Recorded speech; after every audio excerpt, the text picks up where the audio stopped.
How delicious would it be if the bones of the ribs were replaced with French fries? Cleaned ribs cut into small pieces, put in pot.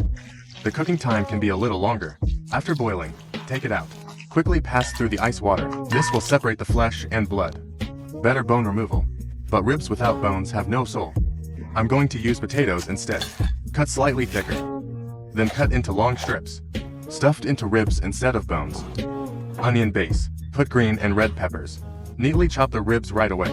Use whatever spices you have at home. Salt, soy sauce, oyster sauce into cans of beer, and a little water, less than the ribs. Simmer over low heat until the ribs are completely flavored. In fact, you can eat it now. But the French fries, better to fry it a little bit. Sprinkle with fried powder. Add the oil to the pot after the temperature rises. Make the surface of the ribs crispy, and wrap the fries tightly. This tastes better. If you like spicy food, sprinkle some chili powder. You can also use other seasonings you like. The crispy fried ribs tightly wrap the French fries. 2 tastes in 1 bite.